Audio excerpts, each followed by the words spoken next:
I need to talk about something that's been eating at me for a while now, and I don't really know how to say it without sounding like something's wrong with me.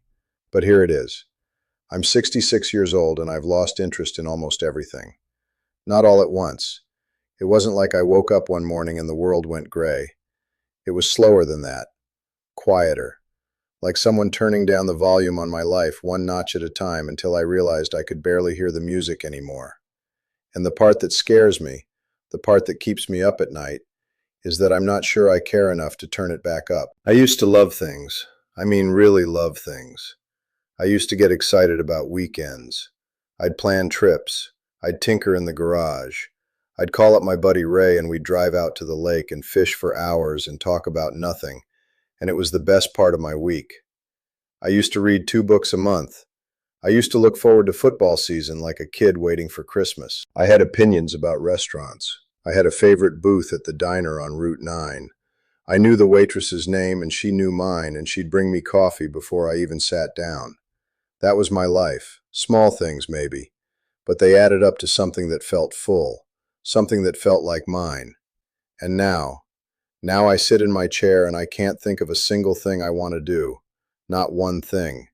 The fishing rod is in the garage, haven't touched it in over a year. The books are on the shelf collecting dust. Football season came and went last year and I watched maybe 3 games. Didn't even finish most of them. I'd turn it on, stare at the screen for a while, and then just turn it off. Not because anything was wrong with the game, because I couldn't make myself care about who won. And that's a strange feeling for a man who used to scream at the television every Sunday.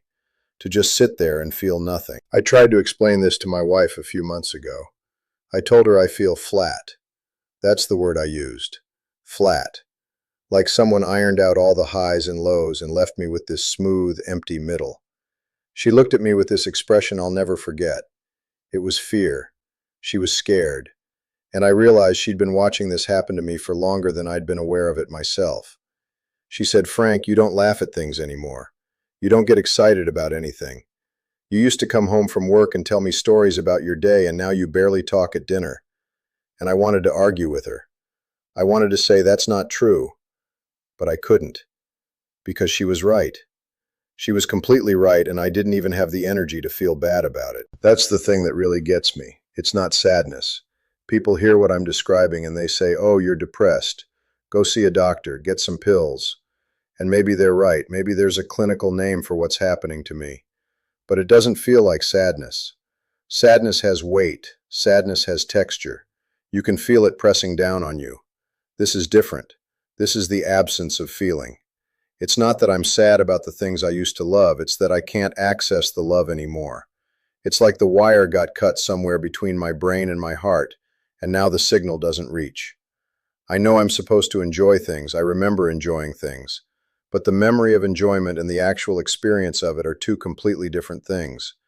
And I've got plenty of the first and almost none of the second. I think it started when I retired, not immediately, but that's when the ground shifted. When I was working, I had structure. I had a reason to get up. I had people counting on me. I had problems to solve and meetings to attend and deadlines to hit. And yeah, I complained about all of it. I counted down the days to retirement like everyone else. But what I didn't realize was that all of that noise, all of that stress, all of those obligations I couldn't wait to get rid of, they were the scaffolding that held my life together. And when I pulled the scaffolding away, the building didn't stand on its own. It just sort of sagged.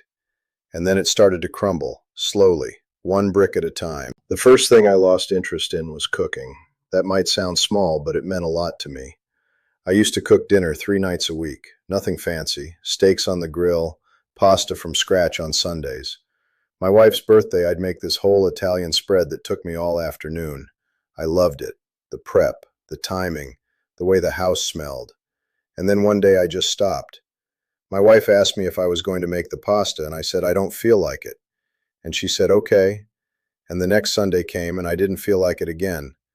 And eventually she stopped asking. And now she cooks every night, or we order in, and neither of us talks about it. That little thing I used to love just quietly left my life, and I let it go without a fight. Then it was the garage. I had a whole workbench set up out there, tools organized on pegboards, a half-finished bookshelf I was building for my granddaughter. I used to spend hours out there on Saturday mornings, Just me, the radio, and whatever project I was working on. It was meditative, peaceful. And then I stopped going out there, too. The bookshelf is still half finished, has been for about 14 months now. Every time I walk past the garage door, I think I should go finish that. And then I don't. And I don't feel guilty about it. That's the part that worries me. I don't even feel guilty. I just feel nothing. My friend Ray called me last month, first time in a while. He said, "Hey Frank, you want to hit the lake this weekend? Weather's supposed to be perfect." And I heard myself say, "Nah, I think I'm going to sit this one out." And there was this pause on the other end. A long pause. And Ray said, "Frank, you've been sitting it out for a year. What's going on?" And I didn't know what to tell him. I said, "I'm just tired, Ray." And he said, "Tired of what?" And I couldn't answer him. Because the honest answer is, I'm tired of everything. And you can't say that to someone without them looking at you like you're broken. But I don't think I'm broken. Or maybe I am. I don't know. What I know is that this feeling, or this absence of feeling, it's not just me. I've talked to other guys my age and they describe the same thing. This slow fade, this gradual dimming. Like the pilot light went out and everything still looks the same from the outside, but nothing's actually burning anymore.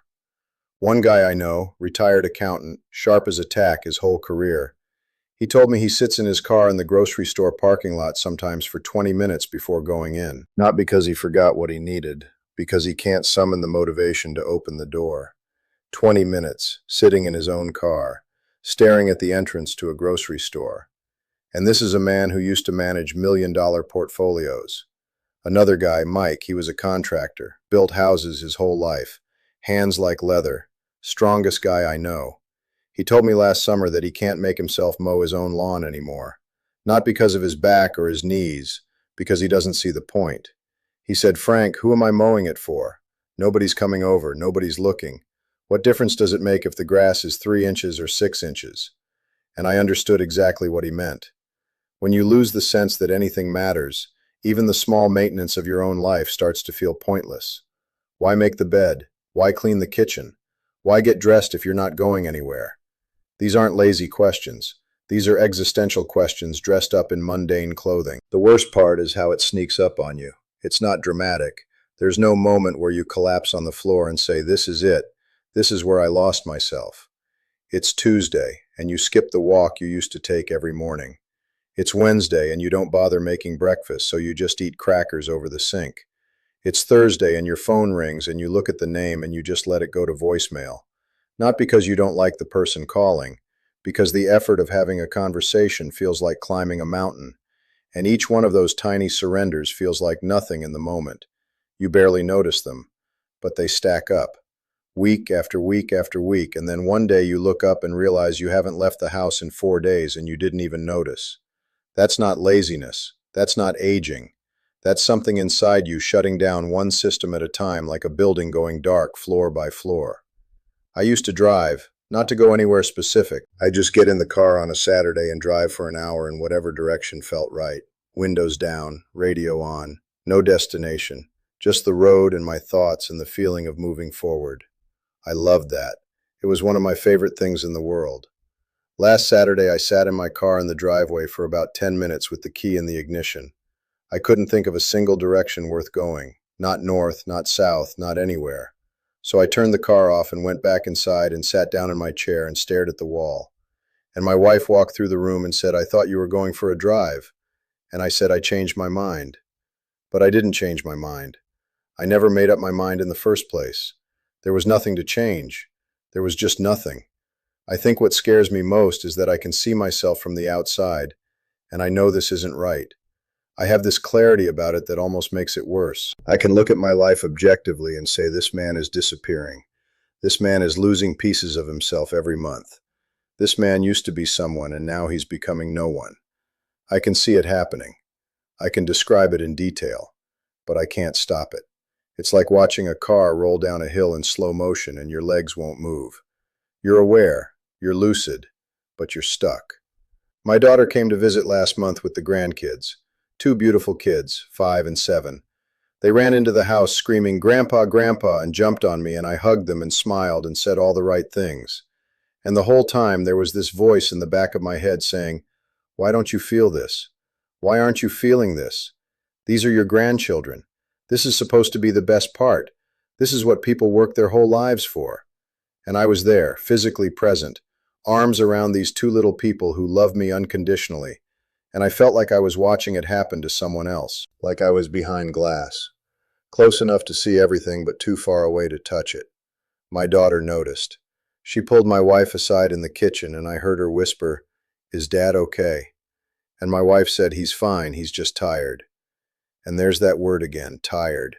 It's the word we use when the real word is too frightening to say. The real word might be empty. The real word might be gone. The real word might be, I don't know where your father went, but this man in the living room isn't entirely him anymore. After they left, I sat on the porch and watched their car pull out of the driveway.